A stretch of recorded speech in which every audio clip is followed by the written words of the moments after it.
नमस्कार, मैं सबकी शिक्षा में आपका बेहद स्वागत करती हूँ।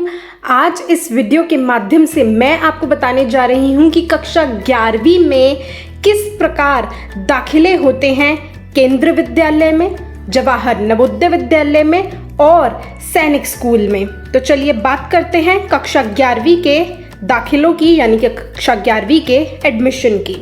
तो सबसे पहले बात करते हैं केंद्र विद्यालय की। तो केंद्र विद्यालय में कक्षा 11वीं में दाखिले होते हैं और कब यह दाखिला प्रक्रिया शुरू होती है, बच्चों की क्या उम्र होनी चाहिए, यह सब मैं अभी आपको बताने वाली हूँ। तो सबसे पहली बात तो बच्चों की कोई इसमें उम्र सीमा नहीं है कक्षा 11वीं में दाखिला लेने के लिए। शर्त यह है कि बच्चे ने उसी वर्ष कक्षा 10वीं पास करी हो और उसी वर्ष वे कक्षा 11वीं के लिए अप्लाई कर रहे होने चाहिए, कक्षा 11वीं के दाखिले की मांग कर रहे होने चाहिए, तभी उन्हें दाखिला मिल सकता है। अब आगे हम बात करते हैं कि कक्षा 11वीं के दाखिला जो है वो कब होता है। तो केंद्र विद्यालय में कक्षा 11वीं का दाखिला कक्षा 10वीं के रिजल्ट आने के तुरंत बाद ही शुरू हो जाता है। जी हाँ, जैसे ही कक्षा 10वीं का रिजल्ट अनाउंस किया जाता है सीबीएसई के द्वारा या अन्य स्टेट बोर्ड्स के द्वारा, वैसे ही केंद्र विद्यालय में कक्षा 11वीं के दाखिला की प्रक्रिया शुरू हो जाती है और रिजल्ट आने के 20 से 30 दिनों के अंदर अंदर यह प्रक्रिया समाप्त भी हो जाती है। यानी कि रिजल्ट आने के 20 से 30 दिन के अंदर अंदर सभी केंद्र विद्यालयों में देश भर में जो है कक्षा 11वीं के दाखिले संपन्न हो जाते हैं।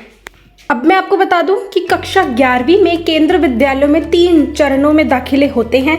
सबसे पहले तो उन बच्चों को दाखिले मिलते हैं जो उसी केंद्र विद्यालय में पढ़ रहे हैं और उन्होंने कक्षा 10वीं पास करी है, उनका रिजल्ट आया है, तो उनका सबसे पहले दाखिला होता है कक्षा 11वीं में।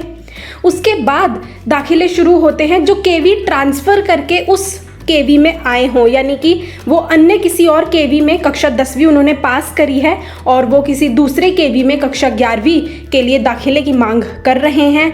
और तीसरे चरण में दाखिले होते हैं जो बच्चे अन्य स्कूलों से कक्षा 10वीं पास करके आए हैं, यानी कि उन्होंने इससे पहले केंद्र विद्यालय में कक्षा 10वीं पास नहीं करी है, उन्होंने अन्य किसी अफिलिएटेड बोर्ड के स्कूल से जो है कक्षा 10वीं पास करी है, फिर उनका एडमिशन होता है। अब बात करते हैं कि जवाहर नवोदय विद्यालय में कक्षा 11वीं का दाखिला जो है वो किस प्रकार होता है। तो सबसे पहले मैं आपको बता दूं कि जवाहर नवोदय विद्यालय में भी कक्षा 11वीं का जो दाखिला है वो कक्षा 10वीं के मार्क्स के आधार पर ही होता है। जिस प्रकार केंद्र विद्यालय में बच्चों को कोई एंट्रेंस एग्ज़ाम, कोई इंटरव्यू नहीं देना होता है, इसी प्रकार जवाहर नवोदय विद्यालय में भी बच्चों को कोई एंट्रेंस एग्ज़ाम, कोई इंटरव्यू नहीं देना होता है कक्षा 11वीं में दाखिला लेने के लिए।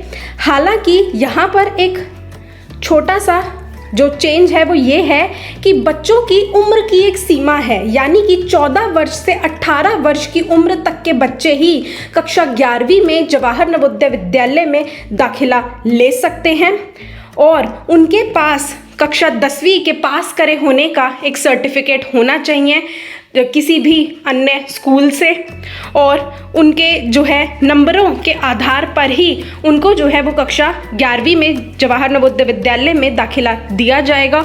और तो और बच्चों को अंग्रेज़ी भाषा और हिंदी भाषा, यानी कि इंग्लिश और हिंदी भी आती होनी चाहिए। उनके जो है इन इंग्लिश और हिंदी के नंबर भी देखे जाएंगे जवाहर नवोदय विद्यालय में दाखिला लेने के लिए। अब बात करते हैं कि सैनिक स्कूल में क्या होता है। तो सैनिक स्कूल में केवल कक्षा 6ठी और कक्षा 9वीं में ही दाखिला होता है। सैनिक स्कूल में कक्षा 11वीं में दाखिला नहीं होता है। सैनिक स्कूल में कक्षा 11वीं में दाखिला लेने का कोई प्रोविज़न नहीं है।